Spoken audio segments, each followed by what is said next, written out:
गुरु माँ के चरणों में मेरा कोटि कोटि प्रणाम। देखिए, आज हम ये समझते हैं अभी ये मनुष्य शरीर जो मुझे और आप सबको मिल गया है, इसकी इम्पोर्टेंट क्या है। ये मनुष्य शरीर इतना महत्वपूर्ण क्यों है। ये महत्वपूर्ण तो है ही। ये 84 लाख शरीर होते हैं सारे, तो उन सब में सबसे इम्पोर्टेंट शरीर ये हमारा मनुष्य का शरीर ही होता है। तो इम्पोर्टेंट तो होने के साथ साथ ये इसमें एक ये भी है भाई, ये क्षणभंगुर है, ये जल्दी नष्ट होने वाला है। एक पानी की बुलबुले की तरह है भाई, ये जल्दी कब हमसे छिन जाएगा हमें पता नहीं लगेगा, क्योंकि हमें कोई एक टाइम लिमिट नहीं है। इस यमराज जी ने दिया नहीं है हमें टाइम है भाई, इतने साल के लिए, इतने दिन के लिए, इतने घंटे के लिए आपको मिला है। ऐसा कुछ भी हमें यमराज ने लिखे नहीं दिया है कोई पर्ची पे, तो ये कभी भी हमसे छिन सकता है। तो ये शरीर रहते रहते हमें जल्द से जल्द इस शरीर से ज्ञान प्राप्त कर लेना है, भगवान को पा लेना है। तो अब लोग कह देते हैं अभी हमें सब बातों को पता है, हम तो बहुत बड़े इंजीनियर है, आईएएस है, गवर्नर है, पता नहीं क्या क्या है, हमें समझाने की ज़रूरत नहीं है, हमें सब पता है, हम ही अपने गुरु है।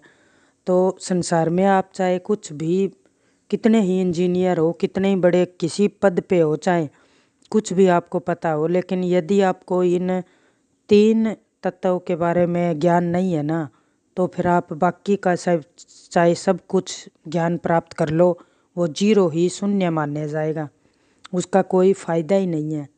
तो वे 3 तत्व कौन से हैं? वो है ब्रह्म, जीव, माया। ये 3 तत्व ऐसे हैं जो इन तीनों को किसी ने जान लिया ना, तो उसने मतलब सब कुछ जान लिया, फिर और कुछ इन तीनों के अलावा और बाकी कुछ जानने को रहता ही नहीं है। तो ब्रह्म, जीव और माया। ब्रह्म मतलब भगवान, और जीव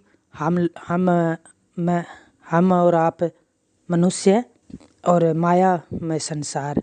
तो इन तीनों को यदि कोई जान लेना, और तीनों में से यदि एक को भी, भगवान को भी जान लेना, ब्रह्म को, तो भी फिर ये 2 तो फिर भगवान की शक्ति है। हम और आप ये जीव शक्ति, एक तो जीव शक्ति है भगवान की, और एक माया शक्ति है। माया मतलब संसार, माया से ही बना है ये पूरा संसार। तो ये 2 शक्ति है भगवान की। तो ब्रह्म को यदि हमने जान लिया तो ये 2 फिर अपने आप जान लेंगे। तो इसी, और हम ये इन 3 तत्वों को इसी शरीर में जान सकते हैं। बाकी जितने भी शरीर है ना, उन सब में इतना बुद्धि विवेक नहीं है भाई। आपने कभी किसी कथावाचक, किसी कथा में भेड़ बकरी को ज्ञान लेते हुए सुना हो, देखा हो?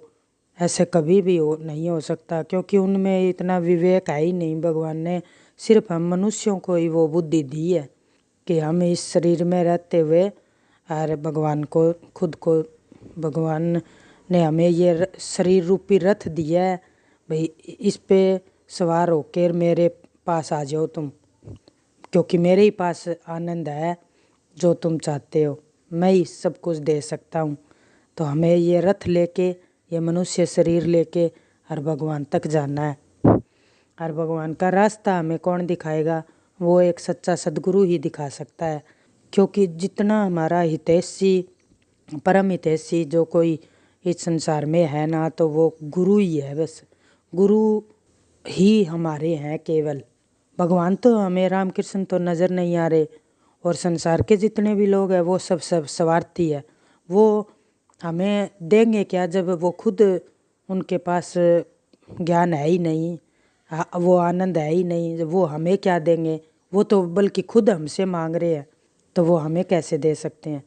तो सिर्फ एक गुरु ही है जो हमारे हैं, और वही हमें भगवान तक, भगवान का रास्ता दिखा सकते हैं, सही सही ज्ञान दे सकते हैं।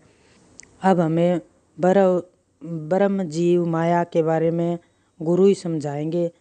उन्हीं के वचनों पर चलकर हम भगवान को पा सकते हैं और इस मनुष्य शरीर का फ़ायदा उठा सकते हैं।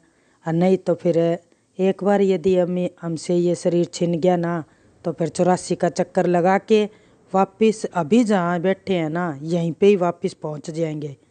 फिर ये 84 का चक्कर लगता रहेगा। और बाकी योनियों में तो आपको पता ही है, जानवर पशु ये कीट पतंग और मच्छर और कितना दुख पा रहे हैं। तो इन्हीं योनियों में हम होके भी आए हैं, कितनी बार अनंत बार हमारे जन्म हो चुके हैं, हम इनसे होके ही आए। सब कुछ हम बन के देख लिए, हम राक्षस बन लिए, देवता बन लिए, कीट पतंग मच्छर बंदर बिल्ली सब कुछ हम बन लिए और यहाँ तक पहुँचे हैं। और यदि अभी भी भगवत प्राप्ति ना की तो इन्हीं योनियों में हमें वापस घूमना पड़ेगा। इसलिए हमें गुरु के शरणागत होना पड़ेगा, तभी हम भगवान को पा सकते हैं। अपनी बुद्धि नहीं लगानी गुरु के वचनों पर। धन्यवाद।